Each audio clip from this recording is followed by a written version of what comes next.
Wake your game up, man. Tap on in for the morning show. What's up, man? What's up? Oh man, this one gonna be good. It's gonna be good. But then again, what else is new? You know it's gonna be good when you get to rocking with King Supreme. You know? What's up, man? You roll it up. You rolling up, man. Oh man, what's good? We've had a wonderful show. And yeah. Hit that like button, man. It ain't nothing. It ain't nothing.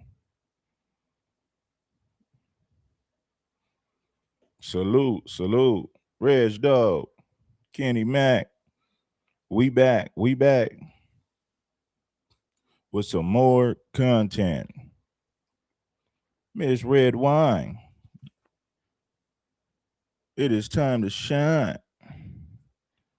Oh man. Back at it. I wanted to get on this one early in the morning. Shout out to Street Media. Street Media, you read my mind, brother. You most definitely, you read my mind. So shout out to Street Media sending me this video. I was, man, my brother, man. I was thinking about this yesterday. And, you know, I got the video from you. You sent it. And it just confirmed it because I was already thinking about doing this today. And that was just like, it was a no-brainer after that. You know what I'm saying? So I wanted to say some of that content for today. And we here. This is Isaiah Uncensored. Tap on in for the festivities. Tap on in for the activities. You already know what it is, baby. Hold on. We're gonna let some more people dive off in here. Don't wait. Don't hesitate. Let's get it.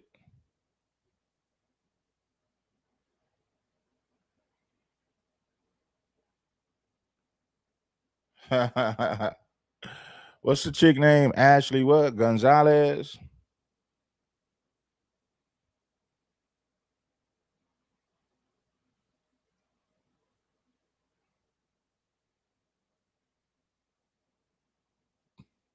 Gonzalez. Mash that like button, man. Don't play. Don't play with this game. Let's get it. The title was all over the place, man. Let's push this through the algorithm, man. Real fast. Look at the title.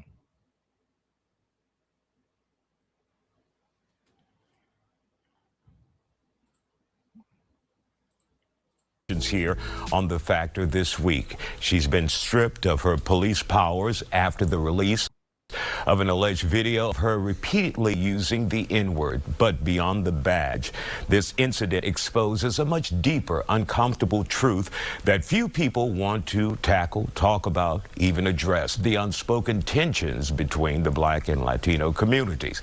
It's a long-standing issue that people have been bringing up behind closed doors. And I'm like very pro-Latina, but like being pro-Latina is like calling out in our community, and our community can be very anti-Black. The tension between the Black and Latino community needs to stop. And we need to be the generation to stop it. And we have multiple questions. What is really driving the wedge between these two groups? How do we fix this? And is this our America? Joining us now, President of Houston Millennials, Ivan. They're not going to be honest about this. So these conversations turn out to be a waste of time because we all know Latin America is very anti-Black. They'll come up here and make it seem like it's a two-sided thing. It's not. Black Americans were not worried about Mexicans. Black people didn't teach their children to hate Mexicans. We wasn't worried about Mexicans. We looked at white folks as the oppressor. We wasn't worried about Mexicans. Growing up in Los Angeles, I learned this. You got Mexicans crossing the border who had a lot of hatred for Black folks, and it's like, we don't even know y'all. Wasn't even thinking about y'all. But you come over here with all this hatred. So if you study Mexico and how Mexico barely added their Black population to the census like 10 years ago, it'll show you the deep root of anti-Blackness within their culture, within their country. right? You ain't got to take my word for it. You can study this yourself. So what you seen Ashley Gomez doing, that's a reflection of how a lot of people in her community feel. She's not alone. She is no lone wolf. Sanchez, podcast host, Dennis Reyna, CEO of Regal Media, Todd Smith, and Texas State Rep. Now let's see if they keep it real. I bet money they don't bring up the LULAC organization from Texas, how they promoted anti-blackness.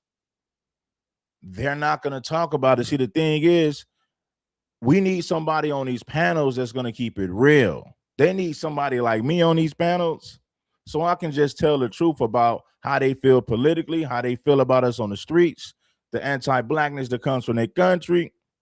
What's the point in having a conversation if we ain't going to be all the way real? Stop tap dancing around the situation. Stop tap dancing. Lay it on the table. Tell it like it is.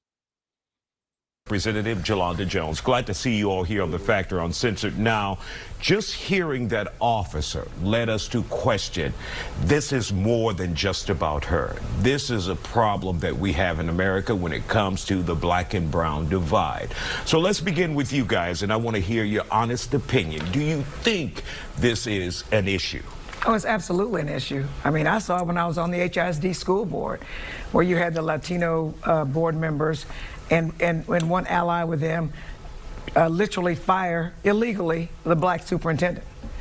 And so it doesn't seem like there's colorism everywhere, but nobody wants to be worse than black people. And the funny thing is, everyone gets their civil rights because black people fight for them. But everybody wants to be better than black people.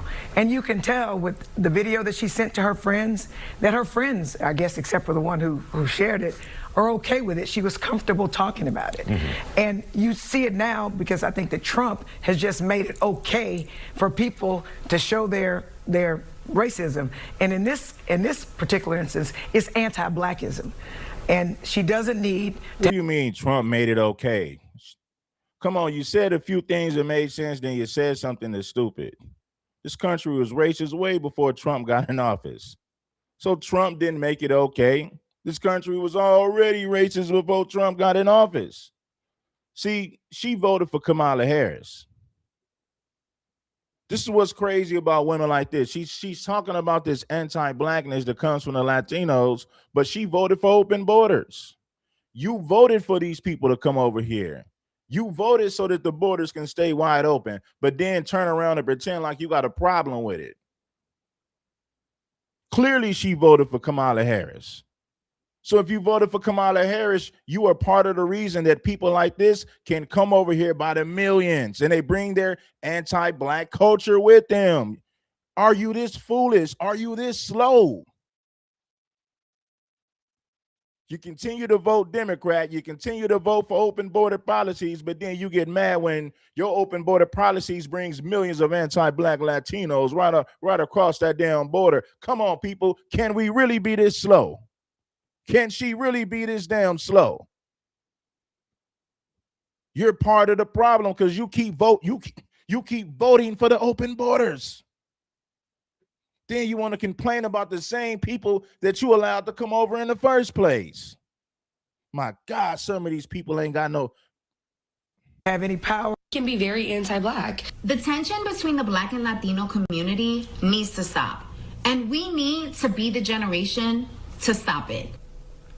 And we have multiple questions. What is really driving the wedge between these two groups? How do we fix this? Black women voted for her because she was a woman. I got to be real. Black women voted for her just because she's a black woman. But if you voted for this woman, you voted for open borders. So don't complain about anti-black Latinos when you voted for millions of them to come over illegally. I mean, I'm just saying.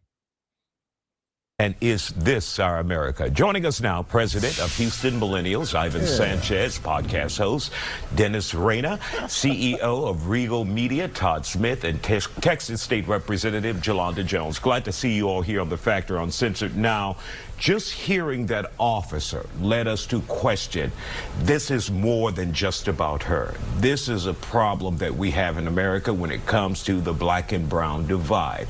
So let's begin with you guys, and I want to hear your honest honest opinion. Do you think this is an issue?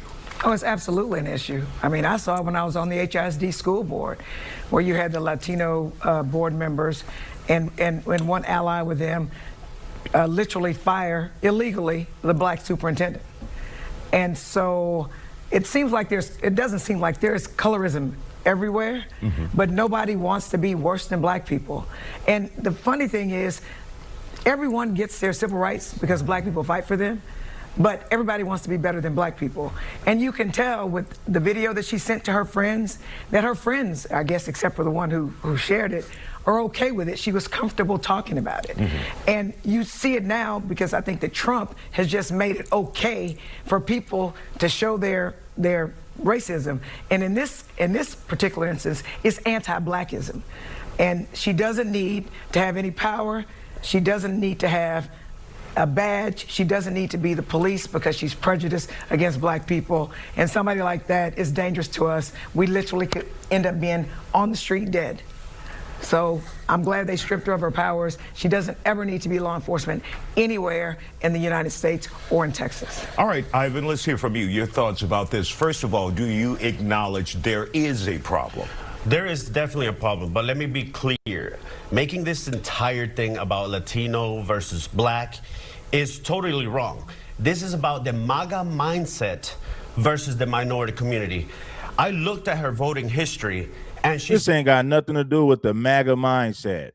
Latinos been racist way before MAGA existed, way before a white person ever said, "Make America Great Again." Anti-blackness is a part of your culture. I told you he wasn't going to keep it real. This has something to, man, this ain't got nothing to do with no MAGA. Your people felt like that before they crossed the damn border, and they brought that same anti-black mentality over here. He gonna sit up there and try to blame it on MAGA instead of pointing the finger at his own damn people. I already knew it. Wrong. This is about the MAGA. Do you acknowledge there is a problem? There is definitely a problem, but let me be clear. Making this entire thing about Latino versus black is totally wrong. This is about the MAGA mindset versus the minority community. I looked at her voting history, and she's a Trump supporter. I mean, are we surprised what's going on here? A couple of years ago... I don't think it's that simple. The majority of Mexicans voted for Trump. What are you talking about? Black people voted for Kamala Harris. You got this black woman complaining about racist Latinos. She voted for Kamala Harris. She voted for open borders. Mexicans are now complaining about immigration policies, but they voted for Donald Trump, the majority. This whole conversation is stupid. A bunch of feeble-minded individuals that don't know what they're talking about. Clearly, this fool is in denial. Well, you must think about MAGA. Yeah. She was a MAGA supporter, a Trump supporter. Well, the majority of your people voted for Trump. Your people was already anti-black before they crossed that damn border. I told you this fool wasn't going to keep it real. Just talking for no reason. Simple though. A couple of years ago. Really quick, I don't think it's that simple. I think you have an individual who grew up in the Hispanic community, and she clearly was comfortable in saying that before she became affiliated with a political group. Well, they're all coming out of the shadows. Let me give you an example. I was one of the only brown kids in my football team with all black and white football players. My heart was broken after graduation in 2006. Fast forward to 2015. 2016, they're all just ranting the most racist shit on Facebook. We apologize for that. We don't say the S word. Once again, we apologize. My bad. But look, I have my high school reunion, my 20-year high school reunion coming up, and I'm just going to be very blunt.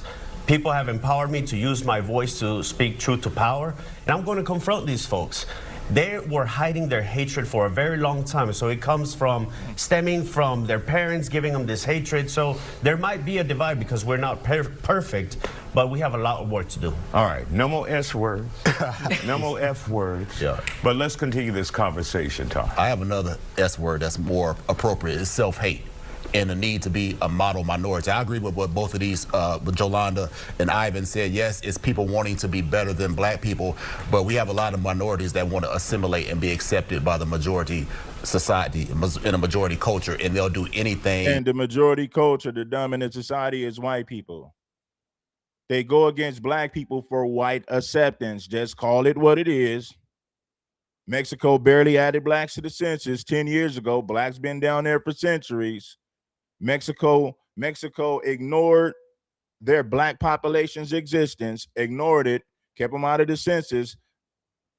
Blacks in Mexico wasn't even a part of the Constitution, even though they've been there for centuries. So it shows you how poorly they think of black folks, their own black population in Mexico. Now they come with the, well, we help the blacks. No, we're not racist. We help the blacks against slavery.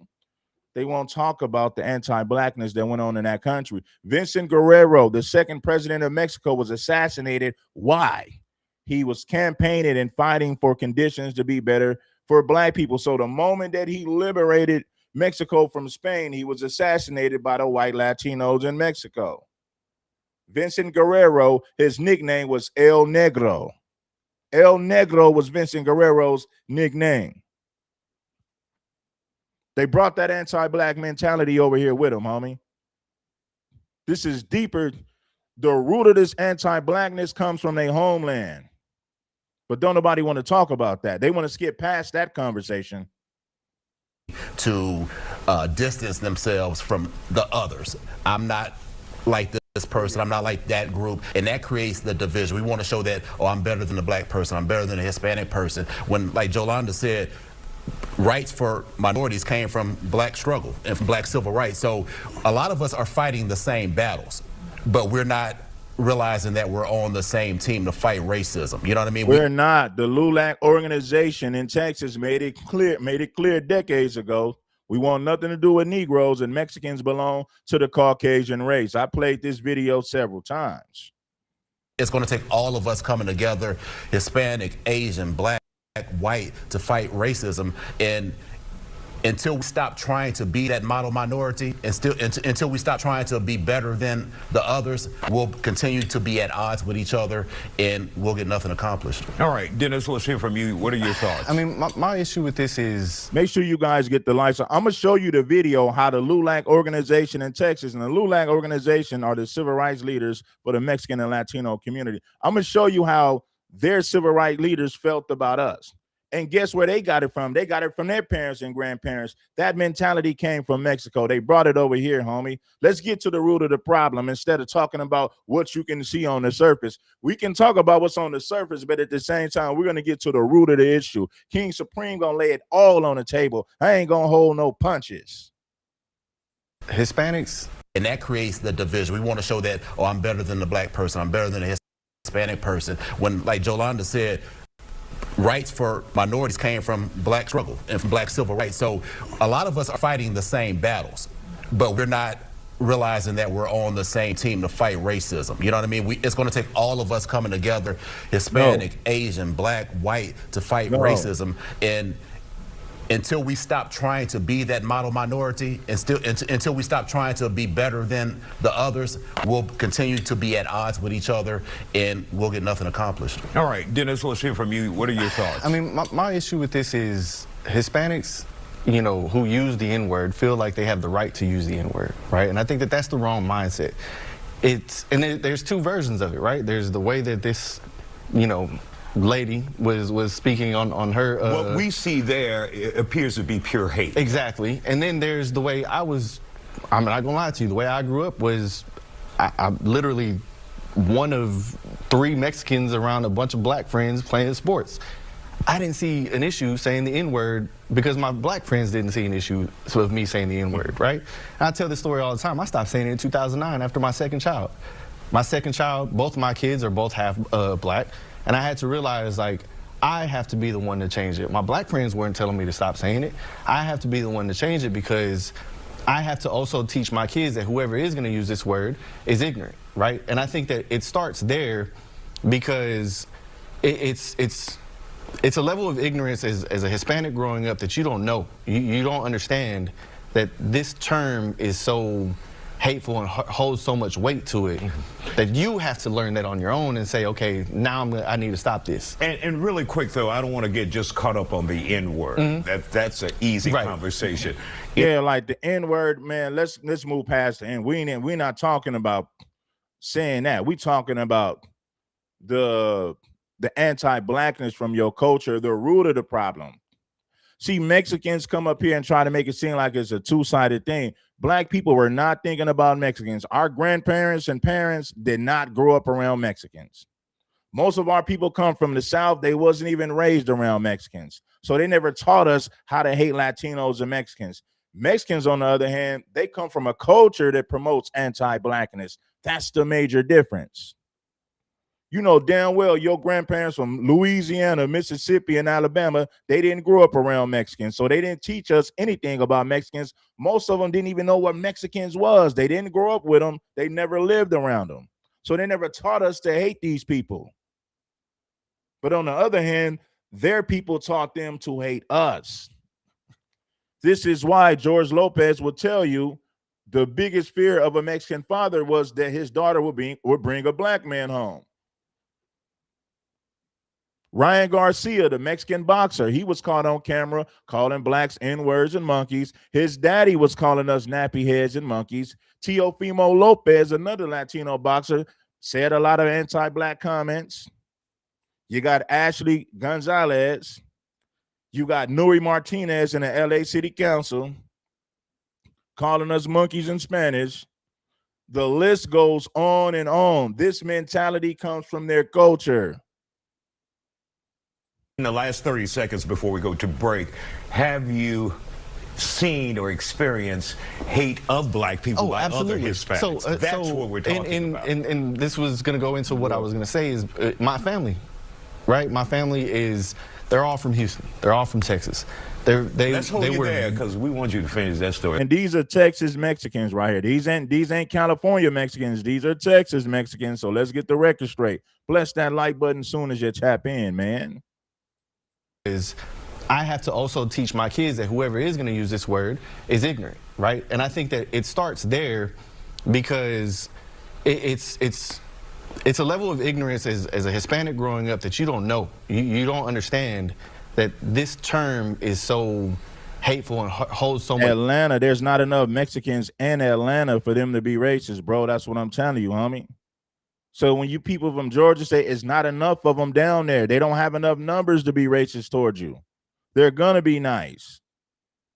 They were the same way in Cali before they overpopulated. California shares a border with Mexico. Texas shares a border with Mexico. So their population in those states are going to be much bigger. So you guys over there are not dealing with the problem. Why? Because they don't have the numbers over there.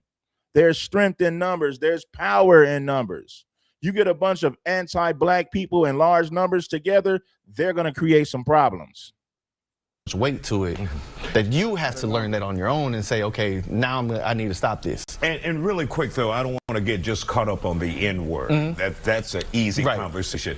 In the last 30 seconds before we go to break, have you seen or experienced hate of black people by other Hispanics? So, that's what we're talking about. And this was going to go into what I was going to say is my family, right? My family is, they're all from Houston. They're all from Texas. Let's hold you there because we want you to finish that story. That sounds juicy. We'll be back with more Factor and our guests. And once again, we apologize for Ivan slipping up. He's hot and all of that. We'll be back. Stay with us. The real unspoken tension between the black and Latino communities.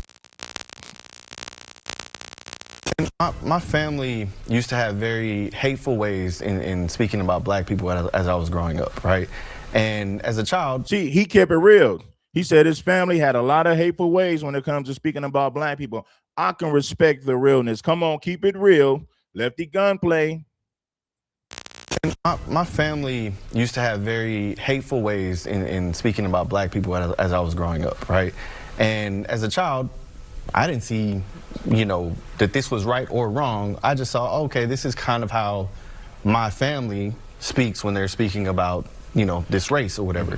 So as I started getting older, I started realizing like this this ain't right. It got to the point that it made me so uncomfortable that I wouldn't even allow my black friends to come to my house because I never knew what my family would say at that point, right? But as I got older, again, I'm the first person to bring a black woman into the household and say, hey, this is who I'm with. I had to start checking things as they're being said.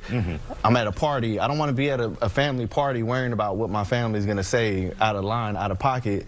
And now I have to stand up for not only, you know, the woman that I'm with at the time, but my kids. Like, you're not about to disrespect any of them in saying what you're saying at this point. Was there any rhyme or reason for this hate that your family has? So looking at my family and then also a couple other Hispanic families that I've grown up with, I think that in Texas, in Houston, there's an issue of Hispanics being what I would call whitewashed, thinking that they're not as bad as black people, they're on the same level as white people.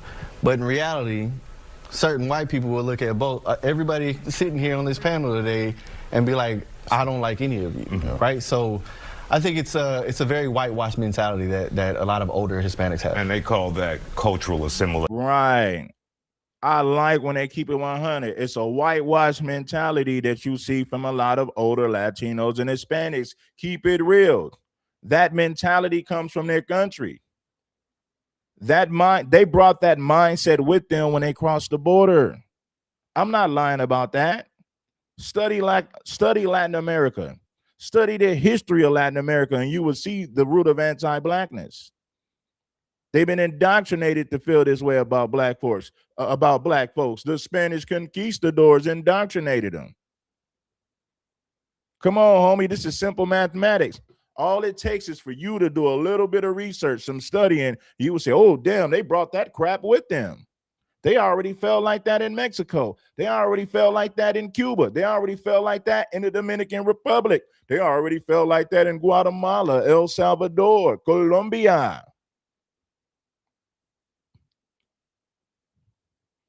That mentality comes from their homeland, their country. Then they bring all that nonsense over here, and then they indoctrinate their children and feel the same way about black folks. White people will look at both, everybody sitting here on this panel today and be like, I don't like any of you, right? So I think it's a very whitewashed mentality that a lot of older Hispanics have. And they call that cultural assimilation. Your thoughts, Jolanda, in hearing the honesty that Dennis has? Well, so first of all, I agree with Dennis. I mean, everybody is like, yeah, you can sleep with a black person, but don't bring them home to marry them. Don't have no kids with them. Don't do any of that. We don't want that. You're the black sheep of the family. Like, literally, I have plenty of friends who are Hispanic who have chosen to be with black people, and their families have literally disowned them. And even within the Hispanic community, there's colorism. They treat the darker skinned Hispanics worse than they treat the lighter skinned, because everybody thinks white is right. And it's a problem. And black people, as God would have us, are darker than everybody. So if you go around the world, I experienced it when I lived in Spain. They treated Africans really poorly. They treated gypsies really poorly, who were dark-skinned. So around the world, everyone treats black people like they are evil. And the really crazy thing about us as black people is we always welcome everybody. We always try to bring everybody along with us. And nobody wants to be us. Everybody wants to culturally appropriate. They want big lips. They want big bottoms. They want to have everything like us. But they don't want to be us. And Trump has made it okay. So these people, this isn't something that's new. They've always been anti-black. But with Trump being president, and if he can be anti-black, then they think they can. And I'm really thankful, really, for it, because she's trying to tell us that Trump is anti-black, but she voted for Kamala Harris, the same person who advocated for open borders. See, this is why I can't get with these black women like this, because they're Democrats. If Kamala Harris ran for president again, this woman would vote for her. How you gonna complain about the illegal immigrants and their anti-black mindset, but you voted for these same people to come over? It makes no damn sense. You voted for these people to come over here. Now you want to complain about the problem later. You talk about having a, man, please. There's nothing like thinking somebody really appreciates your humanity, and then this time shows you that they don't. So there are a lot of friends that I had in high school. I went to a mostly white high school. I'm not friends with most of them. because they say stuff that's just unacceptable, and I check them because every time I see anti-blackism, I go at it like a heat-seeking missile, because if I remain silent and there's somebody around who doesn't have an opinion and I don't say anything, then they'll think it's okay. And I need to check it. All right. And Ivan, I've been watching you through the process. Do you feel like you're being villainized here, or some of your people? What? No, it's time to rip off the scab. I heard what Dennis said. In the family barbecues, it does happen. In the family gatherings, just little comments here and there. But I will say it in advance, in a professional level. I've worked for all black elected officials. And when I'm sent to these other organizations... sound like I got all black friends. No. I'm not going to do that. But hey, look at my record. I worked for 11 years for Sheila Jackson Lee, for Yolanda Jones. And when I go to some of these places, it has been insinuated that I'm already betraying the Latino community. Oh, wow. So it is embedded. And it's time to rip off the scab and get better.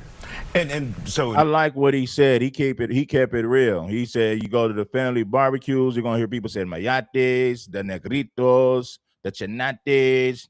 We don't want the blacks. No, keep the black. No black. You know?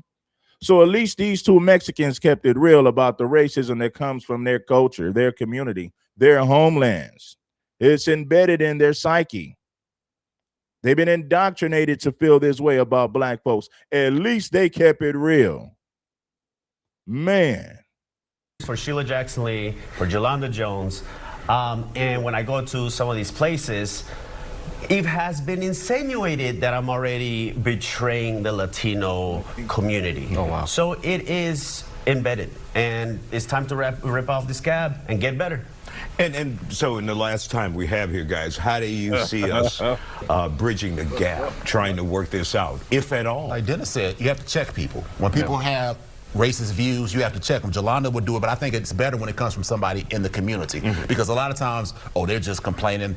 They always, like the young lady said, they just talk about slavery all the time. But when it comes from somebody from your community, I think it holds more weight. So if people of other colors can check anti-black racism, it would do a lot of good in knowing it's not accepted, because when we do it, we're complaining. But when they do it and call it out, it might be respected a little more. All right, Dennis, let's hear from you. What do you think the solution is? The other thing I would say is allow us to be an ally, right? I think that because racial tensions are so high in certain rooms, in certain areas, it does feel like, you're just you're saying that, right? You don't mean what you're saying. You're trying to stand up for black people and your black friends, but you don't really necessarily mean that. Nah, man, I genuinely mean it. Allow me to be an ally. Got it. Any closing? We've got 20 seconds. I was just saying that, I tell anyone who's with somebody black. Now, he might be sincere because, but collectively his people feel this way about you. There's some good Mexicans out there, no doubt. But the thing is, they got to fight against their whole culture. Anytime you see a Mexican that's cool with blacks like that, they're going against the grain. They're the exception to the rule. They're not the rule. They're the exception to the rule. You know what I mean? Listen, collectively, I don't see Latinos hopping on board with blacks for anything because our needs are different. Our wants are different. Listen, they're fighting for open borders. Open borders hurts our community. So we don't have, our goals are not the same. So we can never ally. If our goal is to keep the borders closed because we understand that illegal immigration hurts the black community, so we're gonna fight to close the borders, or they're gonna fight to open the borders. So that's a conflict of interest. We can never be allies with somebody who's voting for the opposite things that we want. But then this is the scary part, though. The overwhelming majority of our people voted for open borders. The overwhelming majority of foundational black Americans voted for Kamala Harris. So foundational black Americans, by large, voted against their best interest because they voted for open borders because they voted for Kamala Harris. Mexicans and Latinos voted against their best interest. They voted for mass deportation just to complain about it later. Do you guys see the examples that I'm making here? FBA people are backwards. Latinos are backwards. The overwhelming majority of foundational Black Americans voted for open borders. They voted for Kamala Harris. They voted against their best interests. It shows you how backwards our people are. It shows that the majority of us are not on code. We're silly. A lot of us are dumb. Look at the way we voted. That proved when you look at the way we voted, it proves everything I just said. We're backwards. We're no better than them. Latinos are complaining about mass deportation, but the overwhelming majority of them voted for Donald Trump. So they voted against their best interests. This is the crazy part about it. It's in foundational Black Americans' best interest to vote for Donald Trump because he's closing the borders. It was in Latinos' best interest to vote for Kamala Harris because she would have kept the damn borders wide open. Both of these communities are backwards and silly. I gotta be honest. Both of these fools voted against their best interests. I hope that you love your children and your grandchildren for their humanity. And you better start checking people who are anti-Black, because if you have one drop of Black blood, your babies and grandbabies are Black, so you better start fighting for them. I know you're not going to allow people to treat people that you love like second-class citizens, and that's how people treat us. All right. We want to thank you guys for a great and honest conversation. We appreciate you here on The Factor. Now, this is what we're going to do.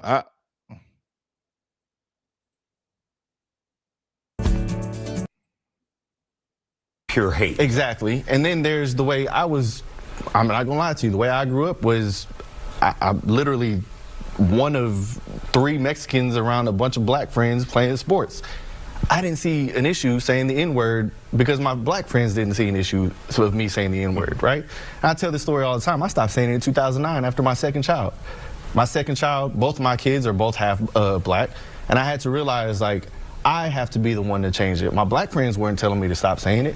I have to be the one to change it because I have to also teach my kids that whoever is going to use this word is ignorant, right? And I think that it starts there because it's a level of ignorance is. All right, let's go. We played that. I want y'all to see this. Check this out. Check this out. Check this out right here. I'm gonna show y'all the LULAC organization. Check this out. Descent. Guys, we're sitting up there trying to say that, oh, you know, how come there weren't no Mexicans up there? Because there weren't. Now, these are some clips from the LULAC organization, and they're going to tell you how Mexicans truly feel about Black folks. The anti-Blackness runs deep, way deeper than surface level. We're going to get to the root of this. Check it. I'm not sure why there had to be. I'm a little bit confused. I'm not even sure how you feeling as though that your feelings are hurt. That you're. I'm gonna play the video with the Matthews chick right after this. They did a video. They did a march. I'm gonna show you guys how the LULAC organization feels about Black folks. The organization comes from Texas, so fasten up your seatbelts, get your drinks, or whatever you're gonna do. Bless the like button. If you haven't blessed that like button, you are committing a damn crime. Now let's tap back in. Directly, you feel left out. And then you want to bring up the part of like, oh, well, you know, Mexicans have been treated, you know, wrong in this country for a very, very, very, very, very, very, very long time. Okay, so y'all can deal with that situation and that problem with the United States government. Correct? Correct. You can also deal with that conversation when it deals with the police, right? Correct? Correct. But I'm also going to bring up this one thing as well. Dr. Hector Garcia was a physician, military veteran, and advocate for the rights of Mexican Americans. Quote, "We are not and have never been a civil rights organization personally. I hate the word." Hector Garcia, founder of the American GI Forum. They not like us. They not like us. They not like us. By the early 1950s, the American GI Forum, while still denying that it was a civil rights organization, sought to end discrimination in Texas schools, in employment, and in the use of public spaces. The core strategy depended on educating Anglos that Americans of Spanish-speaking descent or Latin Americans were Caucasian, and that to identify them as anything but white, whether on birth certificates or traffic citations, was illegal. Making any distinction between Latin Americans and whites, he wrote, was a slur. an insult to all Latin Americans of Spanish descent. They not like us. They not like us. They not like us. John James Herrera was an American attorney, activist, and leader in the Chicano movement. Quote, Latin Americans of Mexican descent belong to the Caucasian race and are therefore white. John J. Herrera, LULAC President, 1952. John James Herrera joined the League of United Latin American Citizens, or LULAC, in 1933 and began practicing law in Houston, Texas in 1943. During World War II, he was involved in the movement to end employment discrimination against Mexican Americans in Houston shipyards. In 1948, he joined the legal team that brought the school discrimination case of Minerva Delgado against the Bastrop Independent School District to the Texas Supreme Court. The ruling declared educational segregation of Mexican American students illegal in Texas. They not like us. They not like us. They not like us. Felix Tijerina, 1905 to 1965, was a Mexican American restaurateur, activist, and a philanthropist in Houston, Texas. He served as the 25th president of the League of United Latin American Citizens. Quote, let the Negro fight his own battles. His problems are not mine. I don't want to ally with them. Felix Tijerina stated that his mission was to help Mexican Americans merge into the American mainstream as successfully as he had, and that early Mexican restaurants like Felix's were among the first institutions where urban Anglos and Hispanics rubbed elbows. Tijerina's Americanized version of Mexican cooking was what brought the races together, and it was a triumph of diplomacy. Walsh also added that Tijerina's style of cooking was not about bringing authentic Mexican flavors to Texas. It was about putting Anglos at ease with things Mexican. They not like us. They not like us. They not like us. Gustavo Gus C. Garcia, July 27, 1915, June 3, 1964, was an American civil rights attorney. Garcia worked with fellow attorney Carlos Cadena in the landmark case Hernandez versus Texas, 1954, arguing before the United States Supreme Court for the end of a practice of systematic exclusion of Hispanics from jury service in Jackson County, Texas.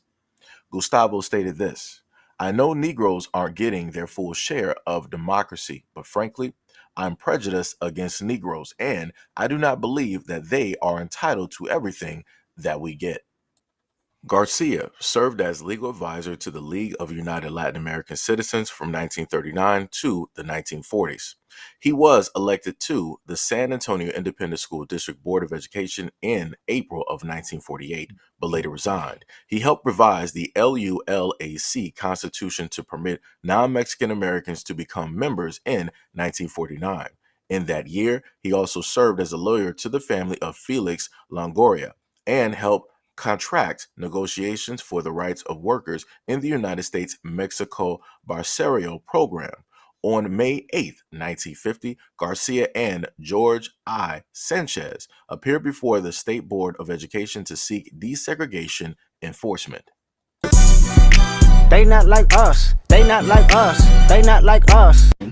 A lot of Hispanic and Latino parents will literally try to teach you at a young age to not be friends with black people. And it's disgusting. They show you racism, anti-blackness, like colorism at a young age. You could be a dark-skinned Latino and yet you will get a lot of hate. Not only that, media will even show that too. Where literally they show that white Latinos are literally rich, smart, educated, and they're always holy. But when it comes to black people or Afro-Latinos, they're ghetto, they're poor, uneducated, and they're criminals. And not only that, a lot of these celebrities believe this too. And also, they do blackface. And that's why a lot of people don't want to unite when it comes to the Hispanic Latino community, because of the amount of fucking anti-blackness, the racism towards black people. And not only that, y'all forget that literally black people have influenced our community so much, from technology, from food, to even music. And some of y'all dancing to those music that literally were influenced by black people. What does civil rights mean to you? So given the work that you've done on the marker, the fact that you're part of Latica and all the things. They were not going to be forced or pushed to identify. And if that row was full, they had to stand all the way to. Make sure that you guys get the likes up. If you haven't blessed that like button, you are committing a damn crime, man. You commit a crime if you ain't blessed that damn like button, man. Let's get it. Houston, they could not sit with the others. I think many Mexican Americans were afraid. What would happen if we weren't considered white? How do we know we're not going to be forced or pushed to identify with the black race at a time when black people are fundamentally denied so many basic rights? I remember downtown, and I didn't understand it because I was raised thinking everybody was equal. And I remember downtown with my mom one time, and Stripling's department store was downtown, Leonard's, Monig's, and going into the stores, and you'd have a colored water fountain and a white water fountain, and colored restrooms, white restrooms. And I used to tell Mom, what color do you have to be to use the colored? You know, I mean, because it was like just foreign to me. And she said, oh, that's for the blacks. There's money in calling yourself the black supremacist or whatever you want to call yourself. But really, you're just a ghetto. Oh, wait a minute now. Wait a minute. You're just a ghetto. Explain that to me. That just spills nothing but vile venom garbage out of your mouth. You talk a good one, but you live in the whitest neighborhood in California. If you're all about that, brother, go live in the hood, brother. But you won't live amongst your black people that you say you love and you're there to protect and you want better from. It's funny how that works, right? A lot of the ghetto. So that was American Cholo said, Tariq Nasheed need to live around black people. How come he live around white folks? You don't want to be about that, brother. You don't want to live in a hood. Now, Tariq Nasheed moved in the hood and something stupid happened to his family. You know what they're going to say? Oh, he was dumb for living there in the first place. He had no business living over there. He got too much money. Then when you decide to lead a community, then they're going to say you're a sellout for leaving. So if you stay in the hood if you stay in the hood as a successful black person, you get robbed, they're going to say you're dumb for living there. You move out of the community, they're going to say, oh, you don't give a damn about the black folks. You live around white people, man. So they're always going to have something to say. You stay in the hood and get robbed, you're done for living there. You leave the hood, you're a sellout because you left black folks. And you look at black folks in your rear view mirror. Do you have to be to use the colored? You know, I mean, because it was like just foreign to me. And then he made it seem like all black folks live in the hood, like there's no middle class black communities where civilized black folks live. American Cholo said, if you want to be about that, brother, go live in the hood, brother. She said, oh, that's for the blacks. There's money in calling yourself the black supremacist or whatever you want to call yourself. But really, you're just a ghetto. Oh, wait a minute now. Wait a minute. You're just a ghetto. Explain that to me. That just spills nothing but vile venom garbage out of your mouth. You talk a good one, but you live in the whitest neighborhood in California. If you're all about that, brother, go live in the hood, brother. But you won't live amongst your black people that you say you love and you're there to protect and you want better from. It's funny how that works, right? A lot of the ghetto. Yes. Do that. They talk a good one. They say, oh, this is for my people. Oh, I hate the white people. Oh, don't live like that. But yet, you're living the white man's world. You can get up and go anytime you want. You can go live in a black neighborhood, but you won't because you're the ghetto. And you know, truth be told, I'm not a very big fan of the black people. You talk a good one. I'm not a very big fan of the black people. And you know, truth be told, I'm not a very big fan of the black people. You talk a good one just for the views. We've been fighting since the 1800s, brother. Like I said, you guys were enslaved. You guys didn't break those chains until 1865, and even then you're still slaves. Even now, the N-word. He said, you guys were slaves, Mexicans, we were fighting. Now you see how he was talking crazy? We've been fighting since the 1800s. Nobody has fought white supremacy like foundational black Americans have. I'm sorry. Your people have civil rights because of what we fought for, not the other way around. So when you want to say we were fighting in the 1800s, fighting against who? Come on, Vato, fighting against who, Holmes? He said, you blacks were slaves then and you're slaves now. Us Mexicans in the 1800s were fighting. I want y'all to hear this again. How this uneducated fool. you can get up and go anytime you want. You can go live in a black neighborhood, but you won't, because you'll get... And you know, truth be told, I'm not a very big fan of the black people. You talk a good one just for the views. We've been fighting since the 1800s, brother. Like I said, you guys were enslaved. You guys didn't break those chains until 1865, and even then you're still slaves. Even now... The N-word, that's what I call the N-word, GA, right? I say that all the time. I actually made a video. He's saying... Yeah, I know. Also the element of racism, of the belief among some Mexican Americans that blackness is inferior. Yeah, wait your turn, equality. Wait your turn, and to those young raza or raza who want to believe that, you better turn your TV, brother. You better turn your radio back. What do you think about these Black Lives Matter that they want to be paid for being what is it, slaves and all that? Reparations. Yeah, there. Are you talking about well, I heard they passed in North Carolina. Yes. But it was a small little town in North Carolina that passed reparations for whoever's over there. I'm sure they'll try to do something out here in California. I think they already actually got a little board going that they're going to start looking into it. So yeah, and that's what we, the raza, need to step up, protest, and I'm talking major, and turn around and tell them no. Nobody getting reparations until the Native Americans and the Mexicans get ours first. We've been going through this crap a lot longer, so I don't want to hear it. Because it's not fair, dog. How are you going to give a bunch of money to a specific group, dog? This is the United States, a melting pot. How are you going to give it to a specific group? Because right now they've got the white people with so much guilt. It was your parents. So there's an element of racism and there's an element of fear of Jim Crow segregation. Did you know that during the Great Depression in the 1930s, the U.S. deported up... All right, man, let's go to this clip right here.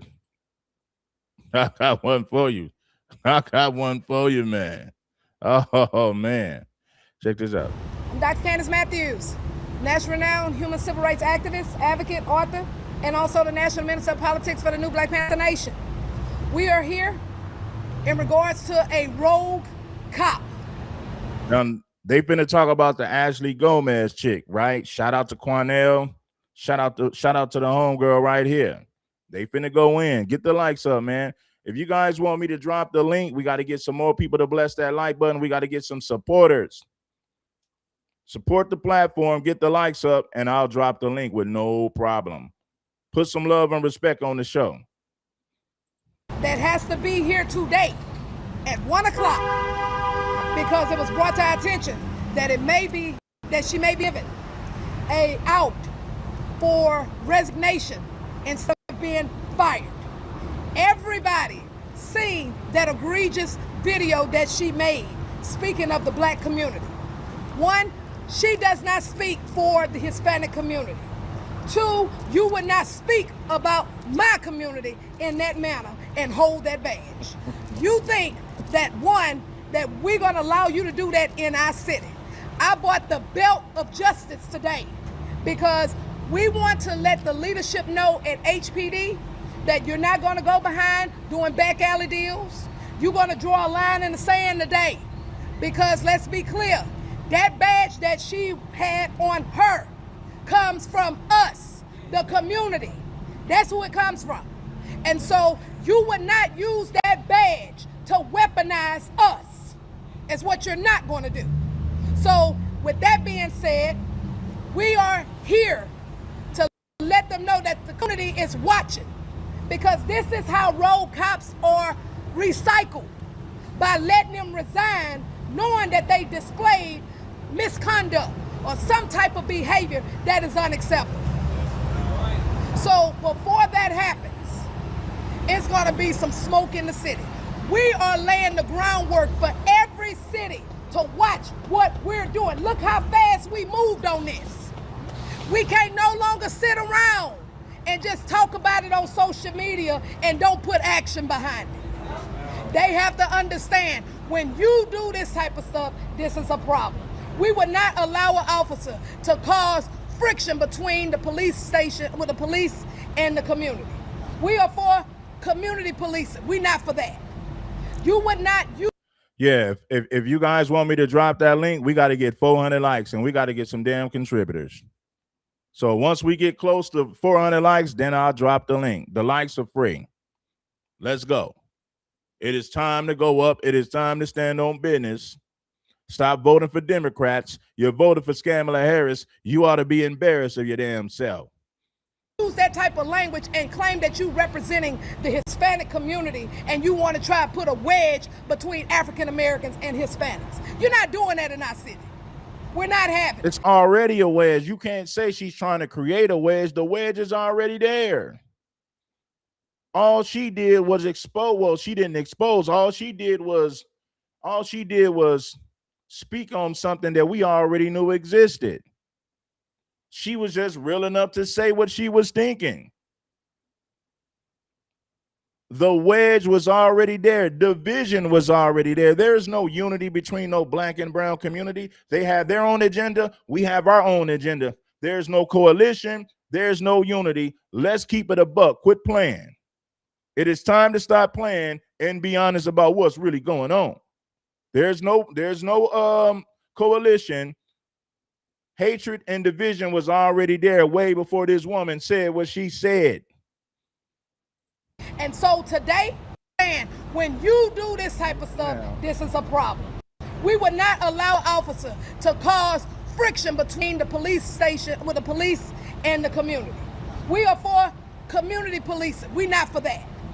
You would not use that type of language and claim that you're representing the Hispanic community and you want to try to put a wedge between African Americans and Hispanics. You're not doing that in our city. We're not having it. And so today, HBD, you are going to fire her today. Today. Am I right? You are going to fire her today. We are coming for her T-code license. If you don't fire her, then you leaving it open, saying that it's okay for that kind of behavior, and then she can go to another police agency and then try to lock up more black people because of their skin color. Absolutely not. You're not doing it today. You're going to be fired today, ma'am. She must go. She must go.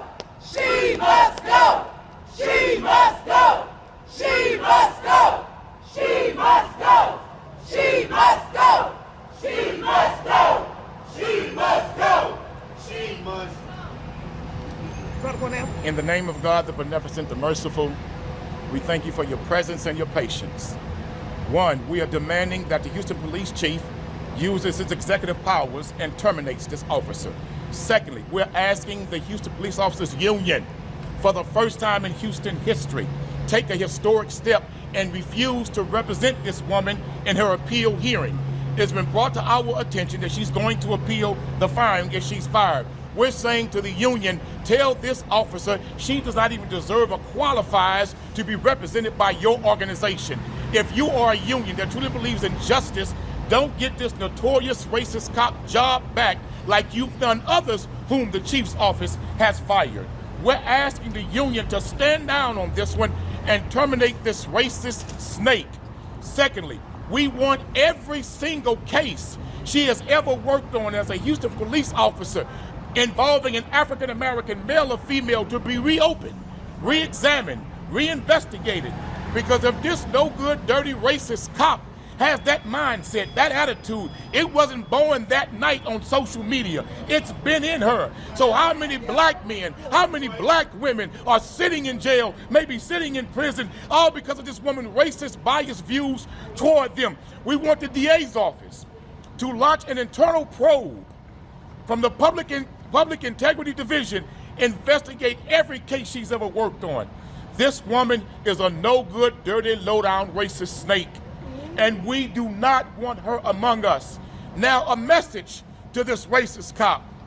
We don't give a damn if you go to Burger King, we'll follow you. If you go to McDonald's, we'll follow you. If you go to a car wash, we'll follow you. We will work like hell to make sure you don't get a job nowhere where African Americans, black men or black women, will patronize that business. And to any police department that even considers hiring her, like you have hired so many others that have been terminated, we will come down against your police department, organize and rally your community, because that woman is a terrorist in uniform. That's exactly what she is. And we demand her termination today. Terminate, terminate, terminate, terminate, terminate, terminate. And what we want is an outside agency to step in from the Justice Department and conduct an independent investigation. We want every email with her internal communication with her subordinates and her colleagues examined. I don't believe this officer has had these views and worked as an officer as long as she has, as a sergeant, I understand, and yet no other officer saw this. No other officer heard these whispers. No other officer. Of course they heard it. Of course they saw it. They're here to make excuses for it. They're trying to pretend like it doesn't exist.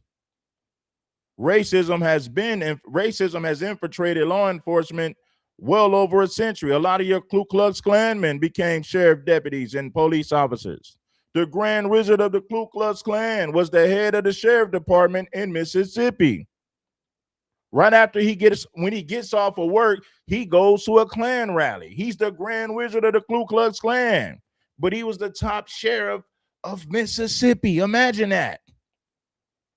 It's going on in Alabama. It was going on in the Deep South. A lot of those police officers and sheriff deputies all over the South was Ku Klux Klan members. White supremacists infiltrated law enforcement well over a century.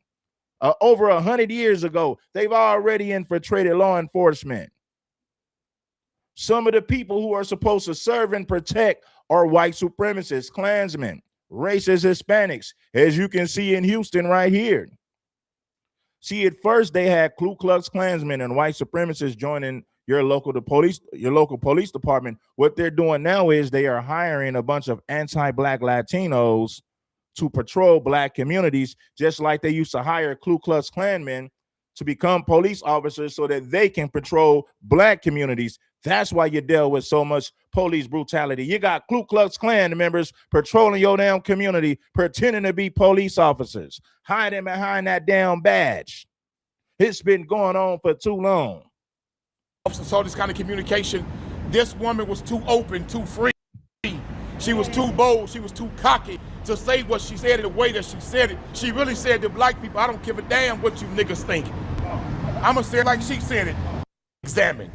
I don't believe this officer has had these views and worked as an officer as long as she has, as a sergeant, I understand, and yet no other officer saw this. No other officer heard these whispers. No other officer saw this kind of communication. This woman was too open, too free. She was too bold. She was too cocky to say what she said in the way that she said it.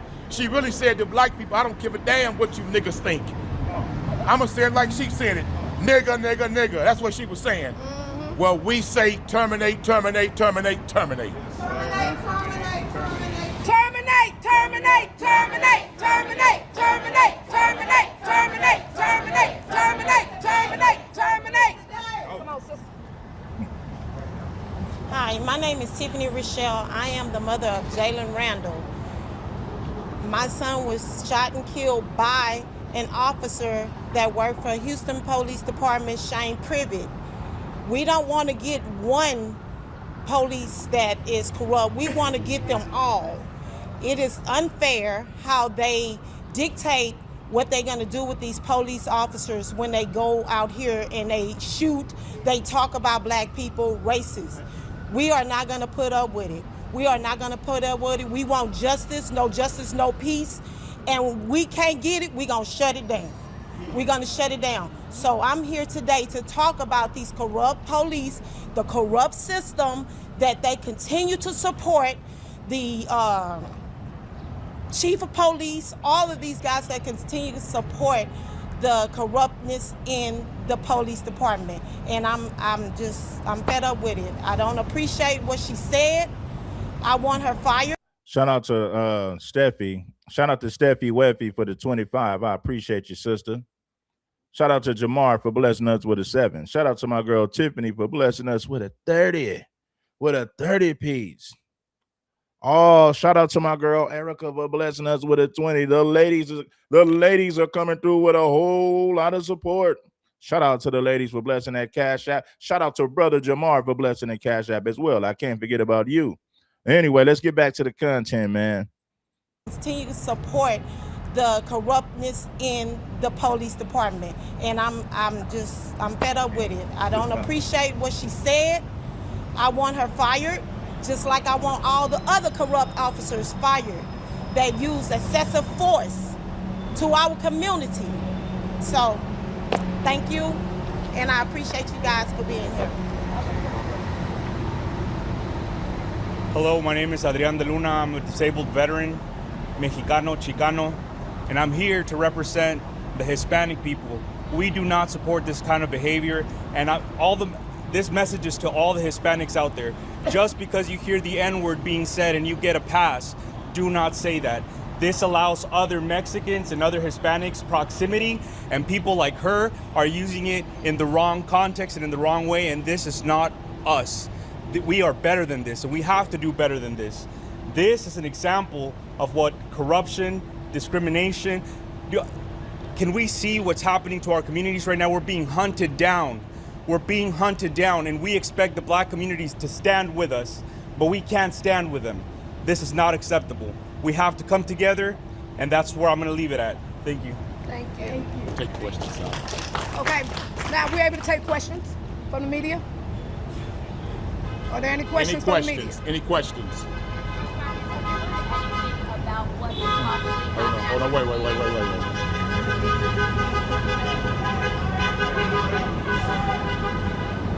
We know she's having that meeting with the police. There's several outcomes coming out of it. Do you have faith in the Houston Police Department to handle this in the way that the community wants this to be handled? You know what?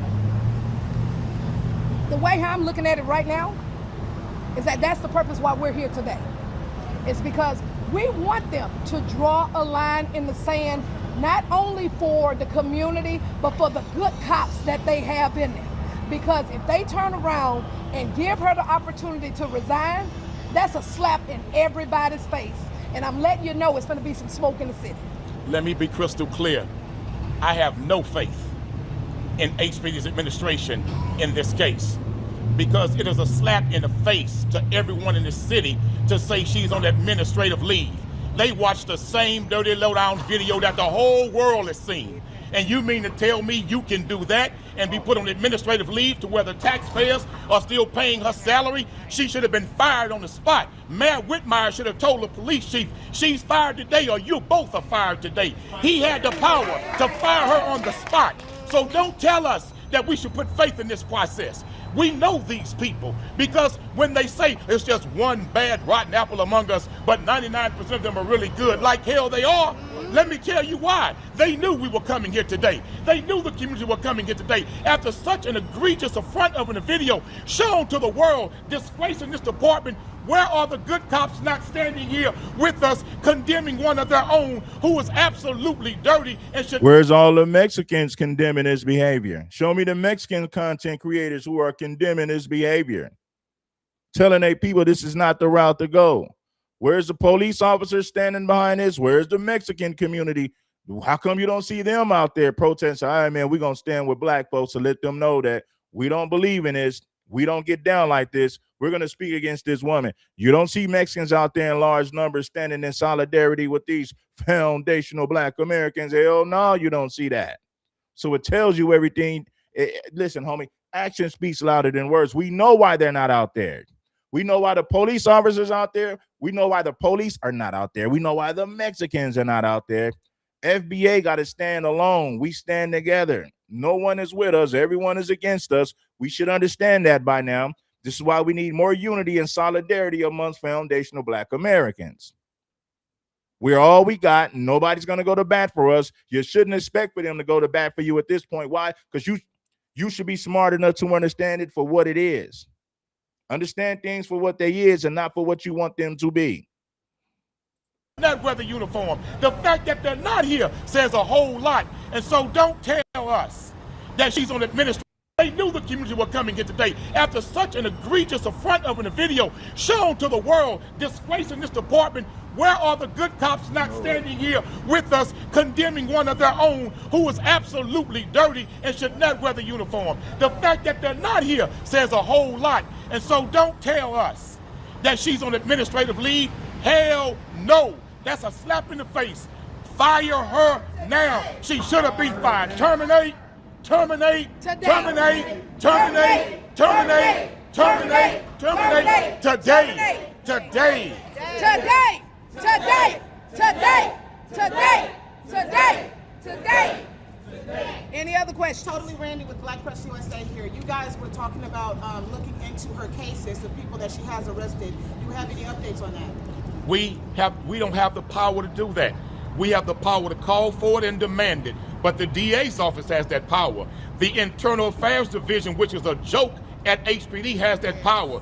The chief and his administrators, chiefs, have the power to launch that investigation. This is why the people don't trust this building.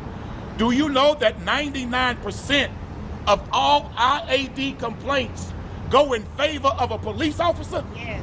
I'm gonna say it again, you media people, you've done your research, you've done the investigative work. 99% of all citizen complaints go unfounded in support of the officer, and the 1% complaints that do work is officers against other cops. They don't give a damn what we say or how we feel or what happens to us, because if they did, how can you tell me that these cops, 99% of the complaints go unsubstantiated? That means that 99.9% of the time, the cop is always right. These ain't robots. These not AI operators. These are human beings. And ain't nobody here 99% right all of the time, especially in this type of work environment. It's a slap in the face. It's a message that if you come down here, ain't nothing gonna happen. And too many people have come down to this building to file an ID complaint, and they're told things like this. Well, if you lie, you can be prosecuted for perjury. Well, give us your ID. Right there at the front desk. Give us your ID. Do you have any warrants? Do you have any tickets? Hell, someone was even asking immigration status when they came to file a complaint. Those are intimidation tools and tactics to stop people from filing complaints. So no, she should have been fired on the spot. What is it to investigate? You mean to tell me, Mr. Chief, you think the people are that damn gullible to where you can pee on our leg and tell us it's rain? Come on. That you need to investigate that video? You need to investigate that video? What's to investigate? It ain't AI. No. It ain't no I AI. guarantee you, let a human being, a citizen, commit a crime, confess it to it on video like that, and they tell you, well, we got to look into it. We got them. No, baby. Here comes SWAT team. Yeah, right We there. demand immediate, swift justice. We don't want a double standard of justice in this investigation. Treat her the same way you would treat any other common criminal, because in our eyes, she's a terrorist in uniform. That's right. Yeah. Next question. Anybody else?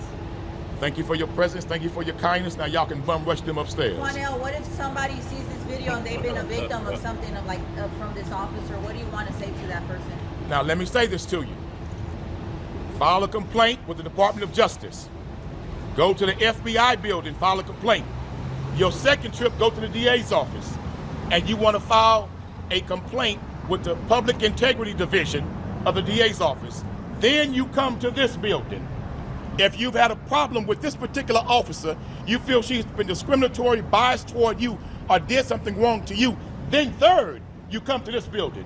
When you come to this building, do not come by yourself. Do not come by yourself. Have somebody with you, phone recording their exchange when you talk to them. Because I'm telling you, it's a fact. People can come forward by the droves and tell you when you go into the file an ID complaint, you got tickets, you got warrants. Well, you know, if we run you and you got warrants, we got to arrest you. That's to push you out the door. You got any child support warrants? Then here come a sergeant. Well, you know, if you lie, penalty of perjury. Yeah, this is what it is. And so you ask them, how is it 99% of all citizen complaints against IAD go unfounded? That's impossible. That's impossible. But that's a message. Any other questions? Thank you for your time. Thank you for your presence. We appreciate each and every one of you. We can end in prayer if y'all don't mind. Y'all mind? Make sure you guys bless the like button. I appreciate everybody who has blessed the like button. Salute to all of you. Much love and respect. Who was that? Who was that? Who was that? Hold on, brother. 1 second. Let's get in the crowd and call you over. All right, come on. Soon as we don't call you over. Is that a police leader? Is that a police leader? Oh, no. Okay. Oh, okay. Now, we know this is not the real Ashley Gonzalez. She says, stop chimping out. I already said I was sorry. Now, we know this is not the real Ashley Gonzalez. Why don't one of you guys tap into her profile and see? I'm pretty sure this is not her. Stop chimping out. I've already apologized. You Negroes need to go somewhere and sit down. I've already apologized. That's how they really feel. You know. Father God, we come praying, asking for justice. Father God, we come praying, asking that you pull back the curtains and the covers against this officer. Father God, we come praying, saying, let no wedge between the black and brown community be produced because of this indecent human being. Father God, we come praying that the unity of the black and brown in this community will become stronger, bolder, bigger, and let us unite around righteous principles in the best interests of both communities. Father God, we come praying for every young man and woman that this cop may have put in jail or prison unjustly because of a racial bias. You have the power to pull back the curtains, pull back the covers, and open the bars. Father God, let justice come down the mount like a mighty river for them who've been abused by this officer. We trust in you, God, for you are the best knowing the best of planners. In Christ's name, we all pray the Messiah. Amen. Amen. Okay. So, we're gonna do one more chant. Fire her today! Fire her today! Fire her today! Fire her today! Fire her today! Fire her today! Fire her today! Fire her today! Fire her today! Fire her today! Fire her today! Fire her today! Fire her today! Fire her today! Louder! Fire her today! Make them hear! Fire her today! Fire her today! Fire her today! Fire her today! Fire her today! Fire her today! Okay, then we got one more. One more and we're gonna say this, and we want everybody across this nation to use this infrastructure. Not in our city! Not in our city! Not in our city! Not in our city! Not in our city! Not in our city! Not in our city! Not in our city! Not in our city! Not in our city! Not in our city! All right, y'all. Let's see what they gonna talk about. I'm gonna know something, media. What the results gonna be, and I will be the one to inform you what the results are gonna be, because they are gonna contact me first. All right. So once I know, you gonna know. What's going? Hey, brother, how you? What happened to you? Oh, rotate cover. Oh, okay. What's up? What's up, baby? I just want to make. Come I just want to here. send. Say one more thing. Go ahead. Tell me your name. I just want to send one message out that if we as humans, as people, as collective whole that's in this world, we got to be together regardless. Ain't no such thing as you this and you that. It's that if you understand where we all came from, we wouldn't be standing out here today. Because she just as part as us as we are of y'all. what I'm saying? So it shouldn't be to where we have to cut somebody's head off to get a point across, because we really need to be bringing her in with love and arms and finding out who the rest of them is. You know what I'm saying? But because they doing what they doing the way they doing it, that's fine. And the investigation is okay. That's the only way you're gonna get down to the real truth of what's happening. But what we really need to find out is what's in your heart. You can't say you love God and you love Jesus and you about that life and then turn around and have them kind of mental discrepancies like that. So what I'm saying is everybody needs to reach out in a loving way and help each other. And the only way you do that is start by what? What he say? Man in the mirror. So what we need to do is look at each other and be true with each other. That way we can be true to our brother man. Okay?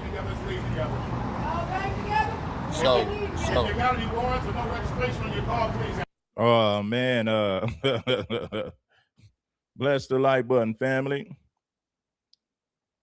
Make sure that you guys get them likes up for your player partner King Supreme in a major way. I appreciate everybody for sliding through. I think you guys did a wonderful job. You know, calling out this behavior. We know what it is, and we ain't going for it. We ain't going for it. You know, hit that like button if you haven't already. The game is coming oh so heavy, baby. Giving you the real. The truth is a bitter pill. The truth is something that most people don't want to swallow. Ashley Gonzalez used the N-word 50 times in a 3-minute video. The N-word with the hearty R came out of her mouth 50 times in a 3-minute rant. So it shows you how she truly feels about black folks. Man, she didn't hold no punches, but at least she told us how she really feels. There's no more. Listen, homie, talking all this black and brown coalition, it don't exist. Be real. Quit playing games. Stop trying to sugarcoat things. Anyway, let's go to the next clip. And let's get a few more likes, and I'll drop that link with no problem. I appreciate everybody, huh? Hell yeah. Shit. Salute to the real. The truth is a bitter pill that most people don't want to swallow. Yeah.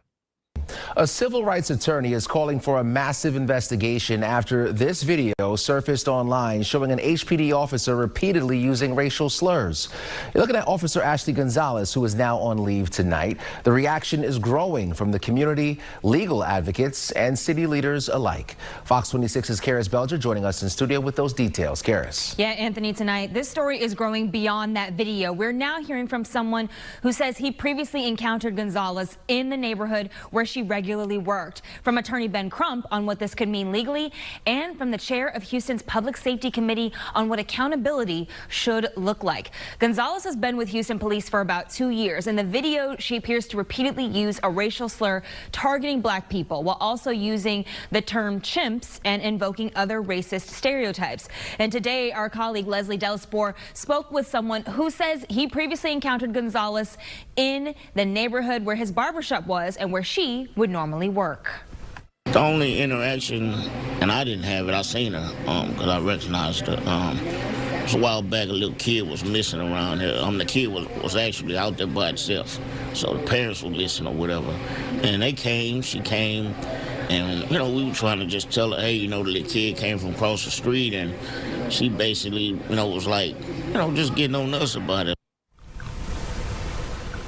And that barber says the interaction happened when officers responded to a child who was wandering alone. Tonight, Attorney Ben Crump also told Fox 26 that if bias is proven, that could raise questions about any arrests or testimony Gonzalez may have been involved in. I think it has a profound impact on all of the arrests that this officer has participated in. Certainly, there's a credibility factor that becomes prominent.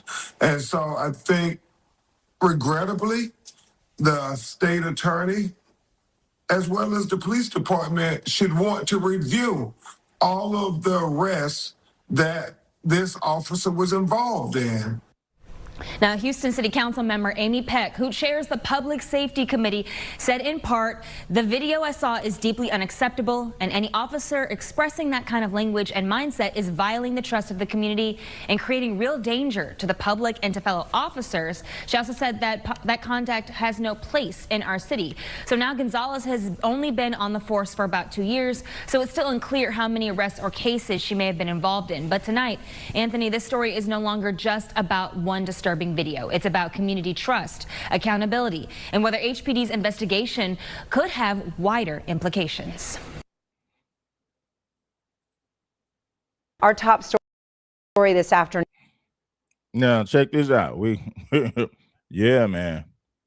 Yes, sir. Yes, sir. Yes, sir. Will always and forever say that I hate. Oh my God, I hate. Like, I hate y'all. Like, you, like, I don't. I will. This Mexican woman used the N-word with a hard ER 50 times in a 3-minute video. You talk about hatred. Man. Always and forever say that I hate. Oh my God, I hate. Like, I hate y'all. Like, you, like, I don't. Oh, we were slaves this entire. I don't give a. Like, for a reason, you guys were slaves. You guys don't know anything better than to steal. Like, oh my. Like, I was literally eating food with my friend. He had his. Oh my God. Like, I don't know. Por Dios, por gracias de Dios. I had my wallet next to me, like my whole purse, and those, like, that little small ass decided not to steal my wallet. Oh my God. I would have grabbed my heel and like whooped the out of that ass. But like, whatever, right? Some other little side that he had decided to steal my friend's wallet. Like, how possible, bro, can you stupidly be to steal another wallet? Like, please tell me, like, how do you know the pin? Like, bro, like, how, like, oh my God, like, oh my, like, I swear to y'all should have, like, we were literally eating there. I had my wallet next to me. I pulled up a chair. I put my purse there, and my, like, this is why I need to start carrying. Like, oh my God, like, that's L on me for not carrying. Like, okay, like, I'll take that shit on the chin, like, whatever, right? But like, my friend literally had his phone and his wallet like right next to us, and we were eating, chit-chatting. We were there for like fucking 40 minutes already, and then two fucking little decided to walk past us. One of them decided to run up on my friend and grab the wallet from the table, and oh my God, my friend took off running after him. I get up and I grab that other from the neck, and I was like, hey, I was like, tell your friend to get the back. She just said she grabbed that N-word by the neck.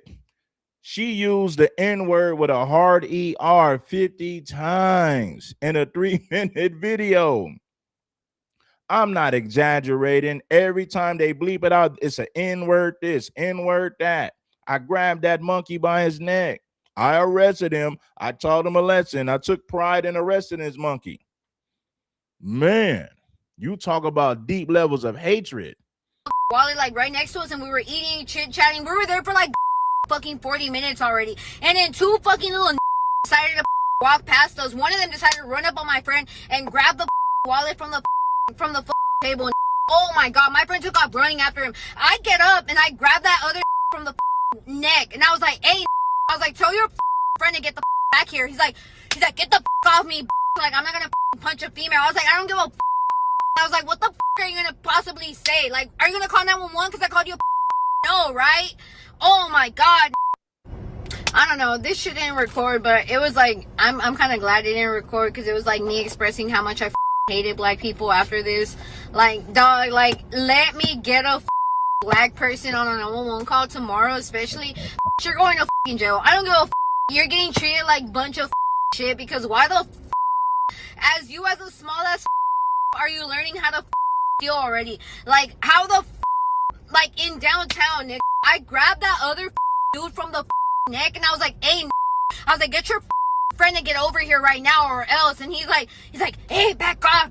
Like, I don't hit females. I was like, I don't give a you. He's like, I'm gonna call cops. I was like, I don't give a. I was like, please tell a 911 cop that I called you. Where is the like? She said, you can tell 911 that I called you the N-word with the ER. Call 911. I'm going to say it 50 more times. You're a monkey. I'm going to arrest you. Who you going to call? I said it. I'm going to say it again.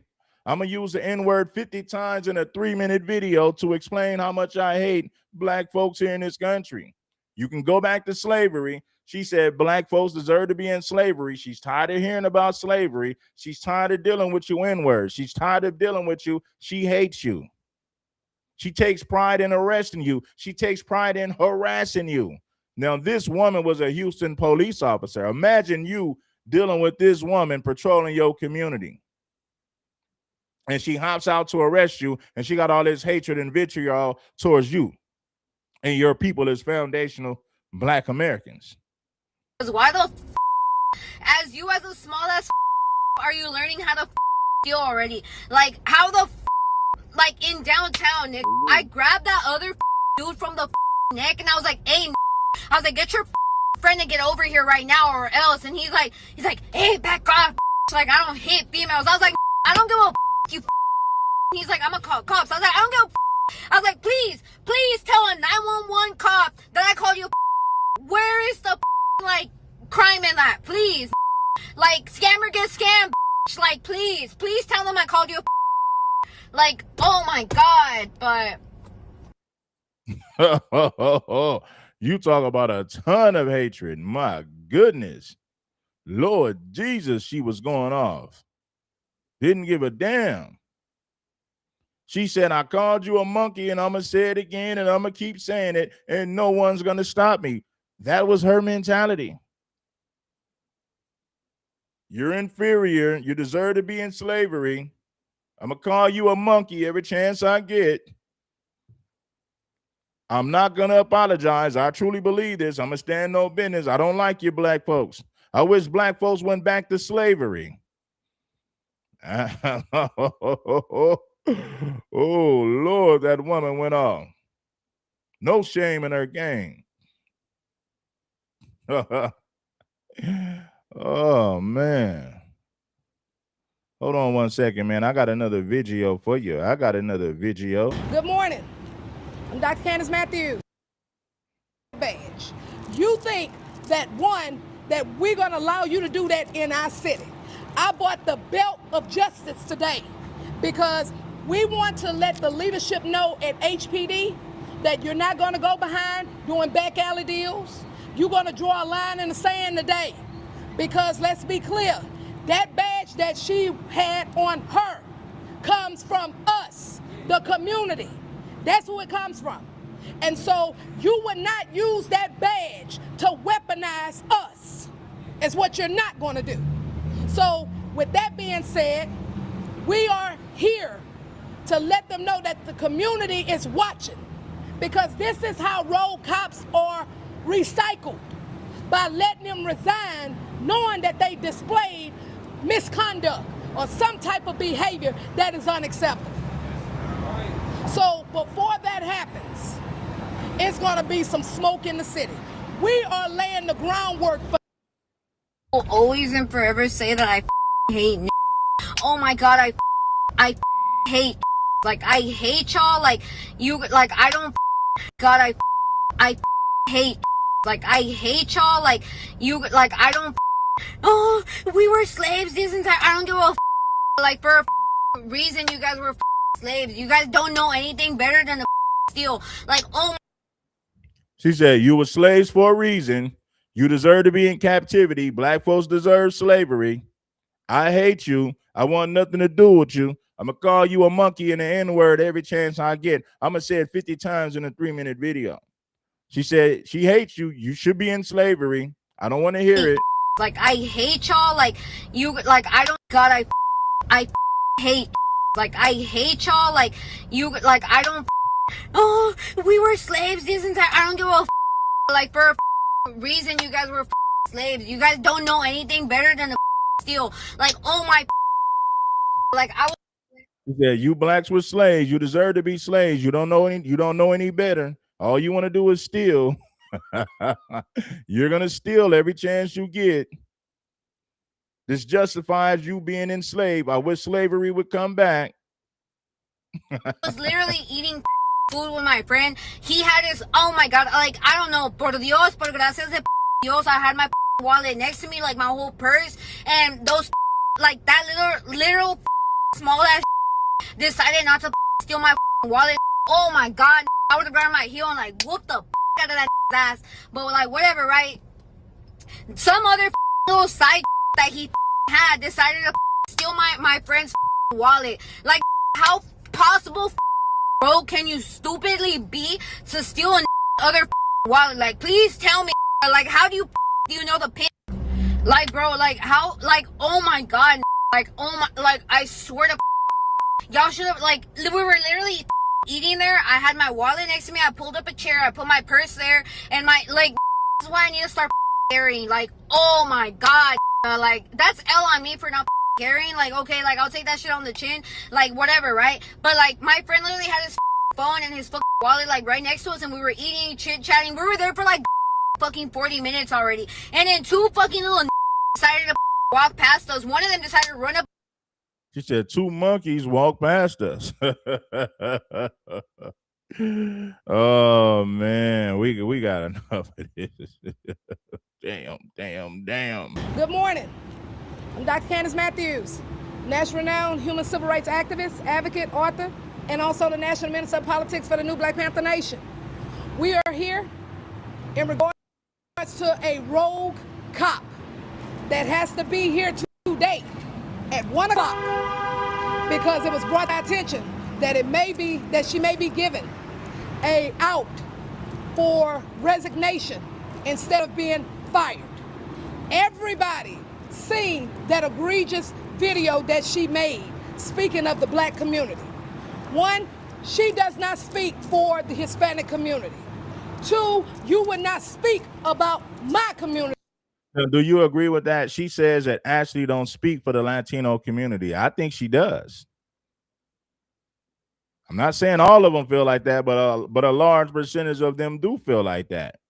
So we can't say that she don't speak for the Latino community. I would argue that she does. How many people in the comment section right now feels like Ashley does speak for the Latino community versus the people who feel like she don't speak for the Latino community? Give me some feedback in the comments. I think she does speak for them. Me having the experience that I have with these people, I would say she does. Maybe you guys feel different. Give me your thoughts in the comments. In that manner and hold that badge. You think that, 1, that we're going to allow you to do that in our city. I bought the belt of justice today because we want to let the leadership know at HPD that you're not going to go behind doing back alley deals. You're going to draw a line in the sand today. Because let's be clear, that badge that she had on her comes from us, the community. That's who it comes from. And so you would not use that badge to weaponize us. It's what you're not going to do.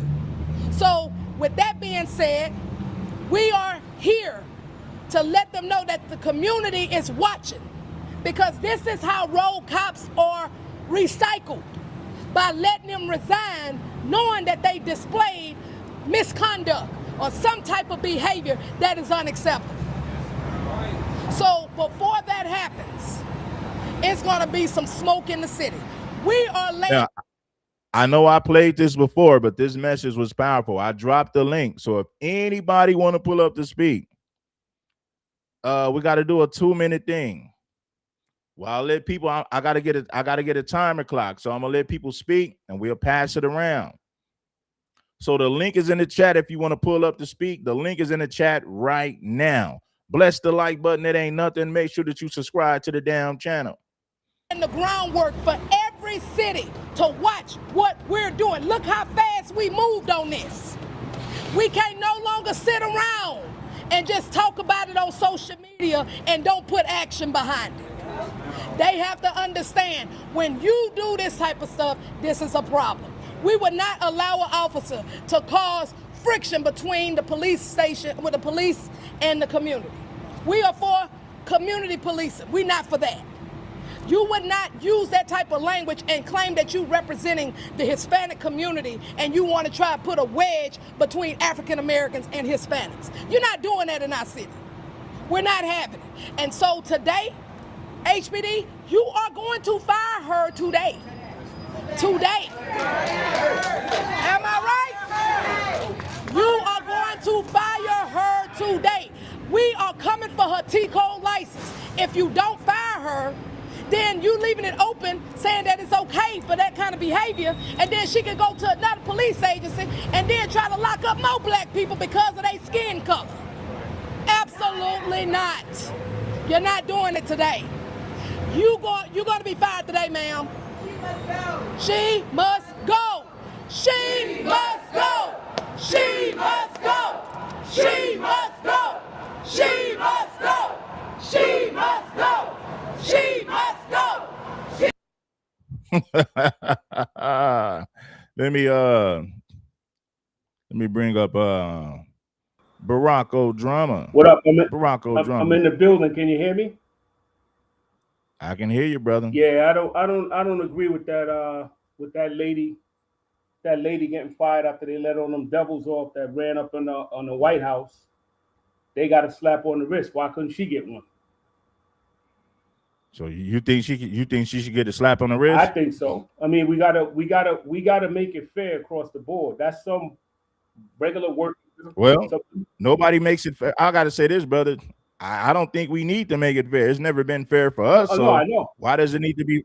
Why should it be fair? I mean, I think she should be fired. I don't think she should be a police officer. When you got this much hatred for a particular group of people, you should never get a police. You should never be able to work for law enforcement. You should never be able to have a job like that again, especially when you have to serve and protect the people. But at least that's all I'm saying. I agree with that. But sometimes what Americans or what people don't realize, sometimes when you know where you stand with people, it's better than not knowing. Because we already knew this, though, brother. A lot of people don't know. A lot of people don't know that because they was shocked by what was said. I actually wasn't. She just basically, I know. She just basically saying something that's systemic in there. That's what's said behind closed doors. That's all it is.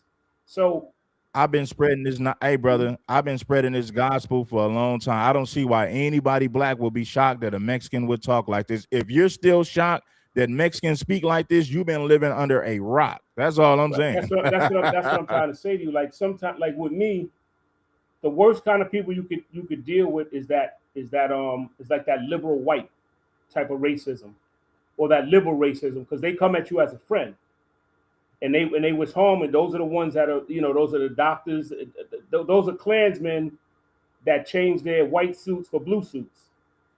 The white hoods for the blue gun and holster and all that, blue uniform and a holster. Because me personally, like, biases are sometimes fixable, because I'm not saying with everybody, because if something's in you, it's in you, but it's a learned behavior. You're not born like that. If you take a whole bunch of kids and put them in a park, they'll all play with each other. It's when they grow up and they get educated, or they get exposed to certain things, that's when the racism comes out. That's all it is. But like I said, I think I don't agree with what she did, but I think it's a fixable problem. It was no harm, no foul. Let's get to the root. But if anybody else want to speak, I'll shut up. I'm in the house doing chores anyway. I don't think it's fixable, because the thing about it, if you've been indoctrinated with anti-blackness for centuries, a few conversations about it is not going to help, because you might find a few Latinos who might disagree with what she said, but by large, she represents what a whole lot of Latinos been thinking and what they've been saying behind closed doors. I played the video from Isaiah Uncensored. The Mexican dude was real. He said, my family members been talking bad about black people. He said, I was cool with black people. I was afraid to bring my black friends home because I was afraid that my people might say something racist in front of my black friends. That's what Misty Blue said. Remember him, the rapper? He's from out there in the West. Swifty Blue. Yeah, Swifty Blue. Yeah, I know. Swifty Blue. Yeah. He said, but you know what I'm saying? But if you've been in jail, or if you've been around the jail culture, you understand that. I was sitting at a table the other day with a Latin king I grew up with, but we was talking, because he's out of jail now. He's a little older, but he was talking about in jail, me and him might have been enemies. You know what I'm saying? So Yeah, well, I appreciate you, yeah, brother. Let me bring up yeah. I'm gonna bring you back up, man. Let me bring up WSSG. You got the flow, my brother. What up, though, Red? How you doing, man? Pretty good. How about you, I'm brother? good. Can you hear me? Because every time I get on, Chet be Yeah, telling me my sound be kind of bad, so I just want to make sure I'm straight. I can hear you loud and clear, brother. You got it. Okay, all right. Um, Look, this is ridiculous, and I kind of see the issue with what's going on. We got too many people, like the last caller, and then the brother on the video that you currently got up right now. The brother in the red with the cast on the end, or I guess or it's a arm sling or whatever.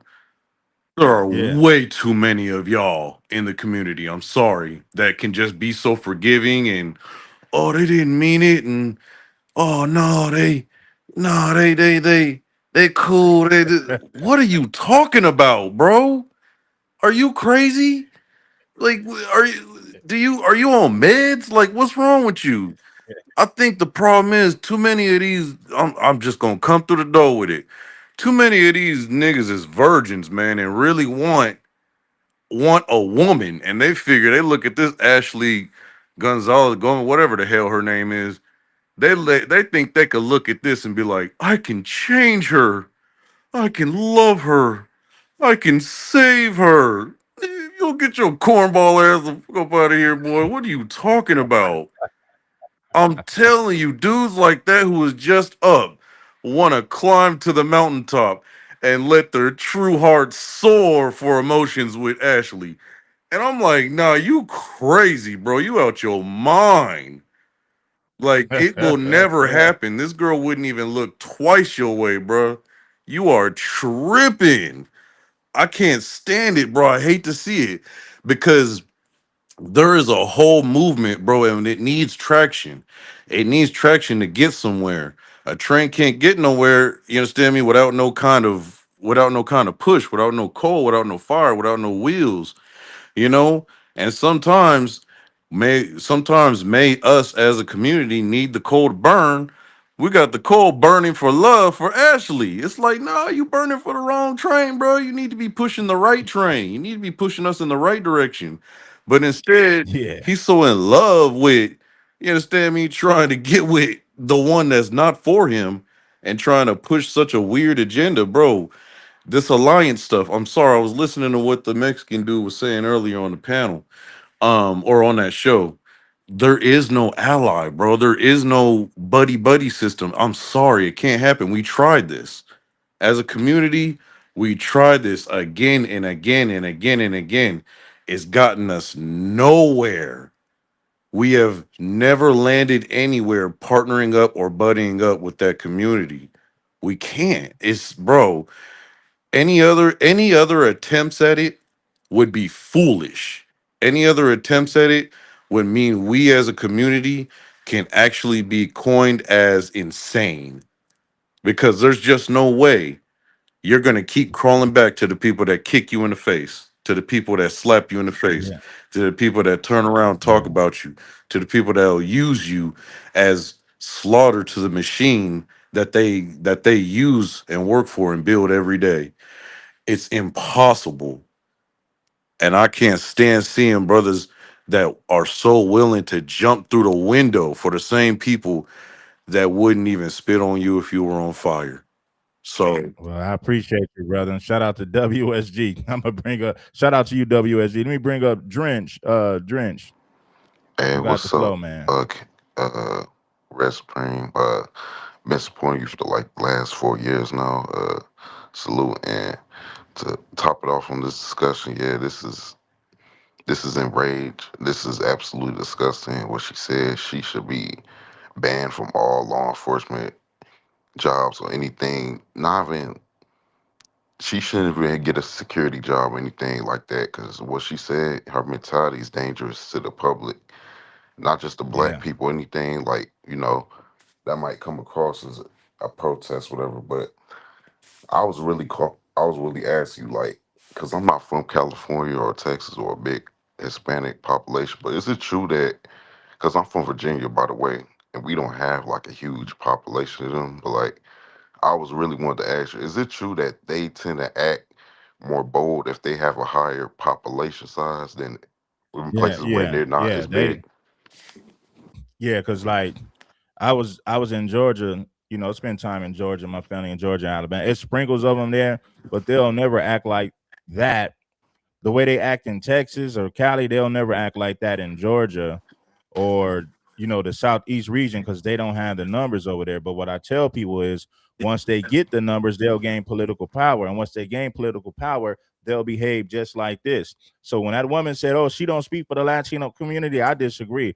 The majority of Latinos feel the same way. The thing is, they're not saying it openly, but if you've been raised around them and if you know how they are, I'll say well over 50% of them feel just like her. So she does speak for their community. Right. Yeah. And I was asking, like, what do you think this is going to go? Like, do you think she's going to like just get fired or suspended temporarily, or she's going to get fired, maybe go get a law enforcement job in another state or city? What they're saying is if somebody does hire her, they're gonna raise hell about that. I think she's cooked in Texas because the people that you see, they got boots on the ground.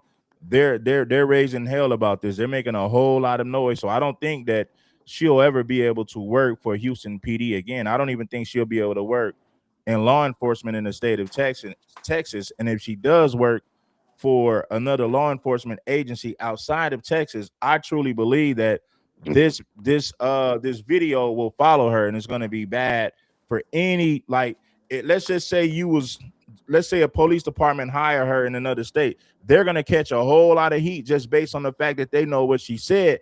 And they're going to say, whoa, you hired her knowing all of this. So they're going to catch a whole lot of heat for hiring this woman. So it'll be a bad look for anybody to hire this woman after this. That's my honest opinion. Oh yeah, I absolutely agree. I think me personally, I think she's cooked only because she's Yeah. brown. But I think if she was a white tea lady, she would have gotten away with it. But yeah, anyway, like I'm not trying to keep you long, but somebody, my like black people that's from California, that's like kept up in all this. They keep asking me where I'm from, and I was one of those people saying, well, out here they cool as hell, like they don't be doing nothing. And they asked me where you from. I said Virginia. Oh yeah. And it was like, oh yeah, that's why, because they don't got, it's not a lot of them out there. So of course they're not gonna act that way Yeah. because they numbers are low. Yeah, they can't act up in states with large black populations. Once they gain numbers, they gain political power. And once they gain political power, they begin to show their true colors when it comes to how they feel about you, your people, and your community. I But have a most definitely, I I appreciate. have a Go question ahead, go real ahead, brother. fast, real Red Supreme. I'm not trying to keep you for long, but why is it that Go ahead. a lot of them only act that way when they got high numbers? Like, why don't they act like that when they're the minority? Well, there's power in numbers, brother. Like I've been saying, there's power in numbers, and that's why people show their true colors. It's kind of like a guy who's a punk and he joins a gang. Mm-hmm. He might not be tripping on nobody when he's by himself, but when he get around his homeboys, that's when he wants to bully people because he got all that backup. So it's strength in numbers. There's power in numbers. So Right. that's why when they multiply in numbers, they'll show their true colors. Texas is a prime example. California is a prime example. So I just wanted to lay that on you brothers over there in Virginia. Yeah, they're gonna be nice when they're low in numbers. Yeah. But the moment that they become the moment they become the majority, and you become the minority, that's when they're going to show you how they really feel. So don't vote Democrat. Stop voting for open border policies. Keep Virginia black. Keep that side of the country black. Trust and believe y'all don't want them problems, man, because you already got to deal with the YT supremacist, racist white folks. Yeah. So you don't want to have to deal with that and the anti-black Latino at the same time. That's what we got to deal with in California. We got to deal with the YT racist folks and the anti-black Latinos and the crooked law enforcement. That's what we're dealing with in California. It's ugly out here, man. Man, salute to you, brother. And I'll spread the word what you're saying. I'll continue to support the channel. Appreciate you, brother. Shout out to that brother. Let me bring up Mr. Moore. Yeah, what's good, Ray? Can you hear me okay? Yeah, I can hear you loud and clear, brother. You Yeah, got awesome, it. man. So yeah, 2 minutes, man. I'm gonna be really brief here, man. So this whole situation, listen, like, man, this is at this point, this is no longer about Ms. Gonzalez, you know, because the fact is that there's millions of people around the United States who feel exactly like her. There's always going to be an anti-black person around there, right? This is just a fact. Yeah. So now what this has shown us, especially this episode that you've done, this has shown us that this is now about us. This is about us, right? Showing that we know how to mobilize, that we can mobilize in the face of these types of situations and this type of oppression, right? So this is like it's like Newton's third law, right? It states that for every action in force in nature, there's an equal and opposite reaction, meaning that there has to be consequences, right? This is the whole point. There has to be consequences for this type of behavior that Ms. Gonzalez showed, because we already know from history that basically this type of evil, specifically like anti-black racism, it has a way of popping up its ugly head when there aren't consequences, right? So this is what this has shown, right? So everybody listening, this is like where I land the plane, is like everybody listening out there have to really ask themselves, what are you going to do if and when this type of behavior comes to your neighborhood? Because I would imagine that the folks in Houston would have never thought, whatever, 5, 10, 15 years ago, that this could happen in their community. They would have thought never in this world could this happen. But you have to be able to ask yourself, what are you going to do? What are you willing to do if this does happen in your community, right? So you basically got to be ready to mobilize, protest, do what you got to do, man. And lastly, man, like shouts out to the people of Houston, the fine people of Houston, the professionals, the activists, whoever they might be, content creators, everyone. You know what I'm saying? Regardless of race and gender and so forth, people around the world and around the United States, man, well, in this case, around the United States, who really did and were ready to mobilize, you know, in this type of situation. This is not something that we got to be new to. This is something we got to be true to. Because, you know, you have to honor, you have to have respect and honor for the history, the legacy in which we come from. So you have to be ready. This is what this is teaching us. So that's where I land my plane. I appreciate you, my brother, for pulling up. Like always, man. Shout out to, you know, all these brothers that's pulled up. And, yeah, man, there's strength in numbers, man. This anti-blackness comes from their culture. It comes from their community. They learn it from their family. It comes from their countries, their homeland. And they bring that same anti-black mentality to our communities, to our country. So if we're going to deal with the problem, let's get to the root of the problem. A lot of their parents and grandparents feel this way. You heard the Mexican dude on the Isaiah Uncensored show tell you that his family members was talking reckless about black people.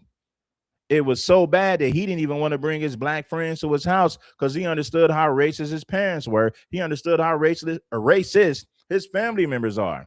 So he said he would avoid bringing his black friends around for that reason, right? So racism is learned in a home, is learned in the community, right? It comes from your loved ones, the closest people to you. Racism is a learned behavior. Their parents and grandparents come over here with that anti-black mentality. Then they bring it to your community once they multiply in numbers in our country. She must go! She must go! She must go! Brother God, the beneficent, the merciful, we thank you for your presence and your patience. One, we are demanding that the Houston Police Chief uses his executive powers and terminates this officer. Secondly, we're asking the Houston Police Officers Union, for the first time in Houston history, take a historic step and refuse to represent this woman in her appeal hearing. It's been brought to our attention that she's going to appeal the fine if she's fired. We're saying to the union, tell this officer she does not even deserve or qualifies to be represented by your organization. If you are a union that truly believes in justice, don't get this notorious racist cop job back like you've done others whom the chief's office has fired. We're asking the union to stand down on this one and terminate this racist snake. Secondly, we want every single case she has ever worked on as a Houston police officer involving an African-American male or female to be reopened, re-examined, re-investigated.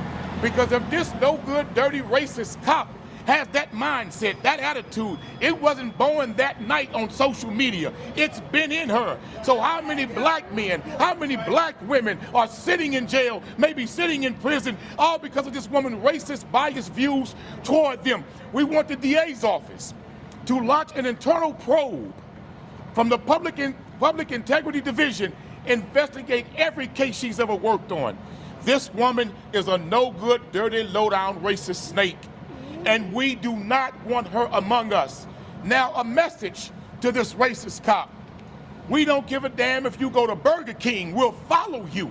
If you go to McDonald's, we'll follow you. If you go to a car wash, we'll follow you. We will work like hell to make sure you don't get a job nowhere where African Americans, black men or black women will patronize that business.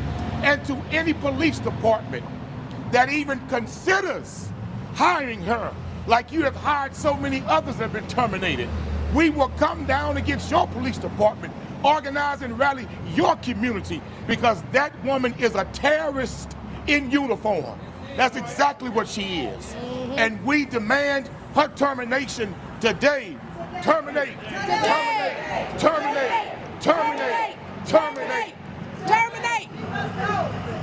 And what we want is an outside agency to step in from the Justice Department and conduct an independent investigation.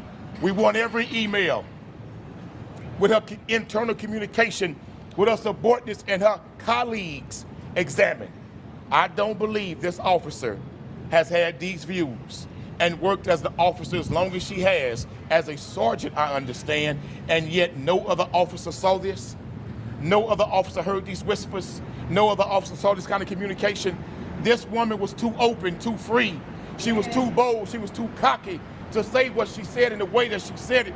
She really said to black people, I don't give a damn what you niggas think. I'm gonna say it like she said it. Nigga, nigga, nigga. That's what she was saying. Well, we say terminate, terminate, terminate, terminate. Terminate, terminate, terminate. Terminate, terminate, terminate, terminate, terminate, terminate, terminate, terminate, terminate, terminate, terminate. Come on, sister. Well, man, it's time to close this show now, man. I appreciate everybody for pulling up to this show. We had a wonderful time. I'm gonna do another part to this, so we'll get it in and we'll drop some more content. If you haven't subscribed to the channel, make sure that you subscribe to the channel right now. Right? If you're a casual watcher, a casual looker, make sure that you become a subscriber in a major way. Salute to the game. It's King Supreme. Right? Bamboozled by Spike Lee. Yeah, shout out to you, man. Bamboozled by Spike Lee. I'm gonna watch it again. Deport, deport, deport, deport. You're right about that. It is time to hold court in the streets. 10 toes down, feet to the concrete. It is time to hold court in the streets. For sure. Hey, it's King Supreme. You already know. Hey, man, we're going to get up out of here. Peace, love, and blessings to everyone. Tap that like button on your way out. And make sure that you guys hype the video, man. If you want to see my channel grow, make sure that you guys hype all of my videos. Let's get 100 people to hype the video. Go back and watch all the live streams I did on this. Hype the video, share the video. If you want to see this channel grow the way that it should, like, share, and subscribe. Hype all my videos once it uploads to YouTube.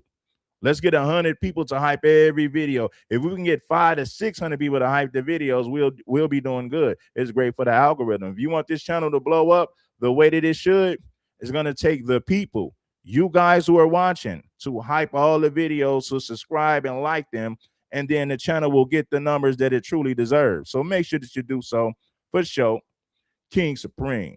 I'll be back at y'all with some more content. I am signing off. Peace to the FBA family. Peace to the FBA family, man.